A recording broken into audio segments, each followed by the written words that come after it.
Rahul Gandhi's addresses in the United Kingdom have continuously been generating headlines and controversies. The latest bit to raise hackles comes from his interactions with the former US Under-Secretary of State and Harvard University professor Nicholas Burns on Friday. The Congress leaders alleged that democracy has already died in India and that he was surprised why the usual defenders of democracy globally are playing ignorant.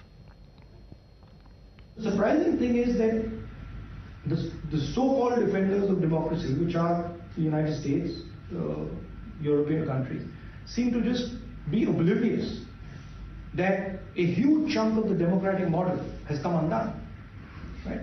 Which is a real problem. With regards to, and frankly, the opposition is fighting that battle, right? And it's not just an Indian battle. It's actually a much more important battle. It is a battle for a huge part of the democratic people on this planet. The BJP says that this is nothing but a deliberate attempt to undermine India's sovereignty and an unwarranted call for foreign intervention. However, the opposition parties are in full agreement with Rahul's statement and sentiment. They insist that there's nothing wrong with Rahul Gandhi's assertions and that BJP is indeed decimating democracy in India. Rahul Gandhi का जो वक्तव्य सामने निकलकर आया है Britain की भूमि से, और वो भी उस समय पर जब भारत आजादी का अमृत महोत्सव मना रहा है, 75 वर्ष मना रहा है स्वतंत्रता का, और उस भूमि पर जाकर जिस देश ने भारत पर वर्षों तक हुकूमत की, उस देश पर जाकर जो वक्तव्य राहुल गांधी का आया है, वो व्यक्ति विरोध में किस प्रकार से आज राहुल गांधी देश विरोध पर उतर आए हैं, उसका सबसे बड़ा प्रमाण सामने निकल कर आया है. Today the statement made by Rahul Gandhi is yet another instance of how Rahul Gandhi has allowed his vyakti virod, his party virod to transmutate into desh virod. Rahul Gandhi विवादों की आंधी बन चुके हैं. विदेशी दोस्त हों, विदेशी एजेंसियां हों, विदेशी चैनल हों या फिर विदेशी जमी हो, किसी का भी दुरुपयोग करके भारत को बदनाम करने का कोई मौका नहीं छोड़ रहे. मुझे लगता है अपनी नाकामियों को छिपाने के लिए एक सुनियोजित तरीके से विदेशी सरजमीन से राहुल गांधी जी ने भारत को बदनाम करने का ठेका ले रखा है. उनकी भाषा, उनके विचार, उनकी कार्यशैली सब कुछ संदिग्ध सी है. So those are in fact the statements coming in from various opposition parties on this entire statement of Rahul Gandhi, and in fact we will go across to our guests for more on this particular aspect. All right, there are more reactions coming in from various opposition leaders. Let's quickly listen into them. Who should be the last person to talk on poverty in public life? I think the big problem right now is that the BJP has not even cared to listen to Rahul Gandhi's lecture. Actually insisted that Indian democracy is a public good. What part of that is disrespecting or defaming the country? Let me in fact tell you a counter argument. Mr. Modi, whether it was in Shanghai or Seoul or Abu Dhabi or Oman or Toronto or the US or UK, the kind of stuff that he has said against India, he has actually on Chinese soil said, लोग सोचते थे कि हमने क्या पाप किया, हम हिंदुस्तान में पैदा हुए. Mr. Modi should apologize. Narendra Modi ji जब गुजरात के मुख्यमंत्री थे तो करीब 3 दर्जन भाषण उनके मेरे पास हैं. मैं किरण रिजिजू जी साहब को भेज दूंगा व्हाट्सएप पे, जिसमें मोदी जी सीबीआई के ऊपर खूब सवाल उठा रहे हैं और बता रहे हैं सीबीआई जो है कांग्रेस के इशारे पर काम करती है. तो क्या उस वक्त प्रधानमंत्री जी एंटी इंडिया थे? किरण रिजिजू खुद 1 हफ्ते पहले तक जुडिशरी के ऊपर खुल के अटैक कर रहे थे. जिस तरीके की मर्यादा उन्होंने तोड़ी है, इस तरह से कभी किसी ने नहीं तोड़ी. क्या फिर किरण रिजिजू जी जो थे वो एंटी इंडिया थे? और आज से पहले जब भारतीय जनता पार्टी केंद्र की सत्ता में नहीं थी तो हर चीज के ऊपर सवाल उठाए जाते थे. Let's take this across to our guest, Tuin Sira, spokesperson of BJP. Also with us is George Kurian, political analyst. George Kurian, the criticism coming in for Mr. Rahul Gandhi is the fact that on foreign soil in this manner asking for foreign intervention as far as India's democratic processes are concerned, is that appropriate, is that desirable at all? Because at the end of the day, this is something that all Indians must decide on and not those of any other nationality. Wouldn't you agree? Well, what Rahul has spoken in London is absolutely what is going on in this country at this point in time. It's about the larger good for the public. He said Indian democracy is in public good, and at least 50% of people who live in the democratic space in India are part of it, and therefore it's very important to preserve the democratic structure on the planet. And he also mentioned about the learning to listen in the 21st century, which is very important as far as democracy is concerned. Having said that, he went on to mention that rampant intimidation of the Indian media and judiciary and opposition parties in India, and it makes the communication very difficult for the people and stuff. So these are the points that he has raised. There's nothing wrong in it. The democratic and progressive world built on a free and fair media that fosters the dialogue process.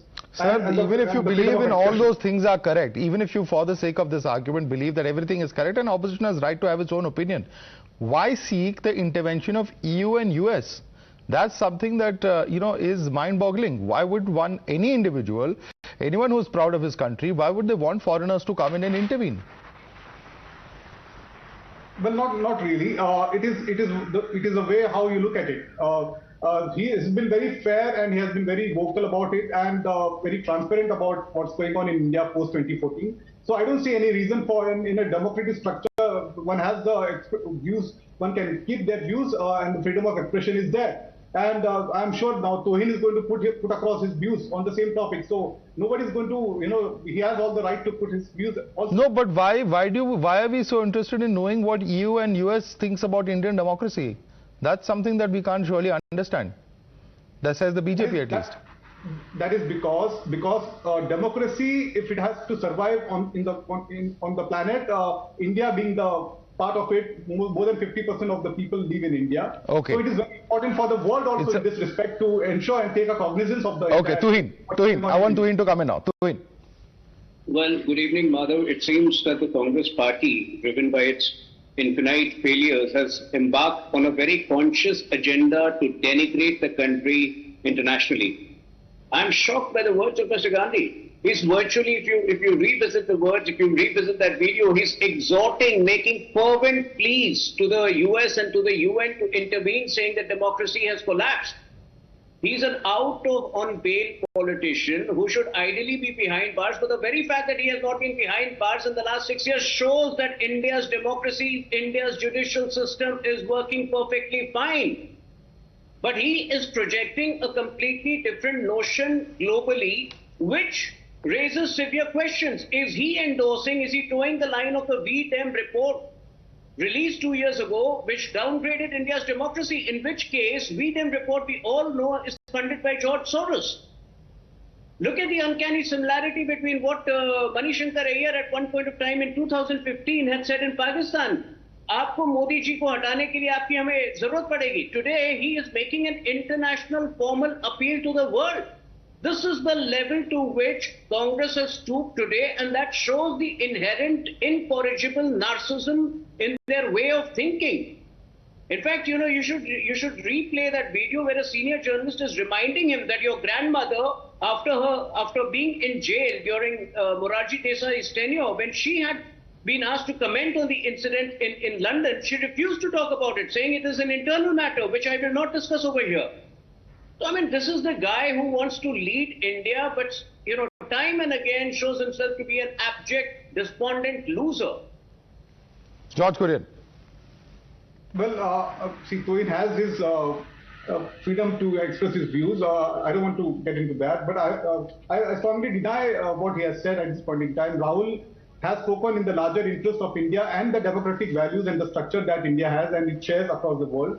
And it is for, see, as we all know that, there is hardly any freedom of expression that, one can keep in the parliament as well. All the sentences and statements that they are making are getting expunged. We are all aware about it.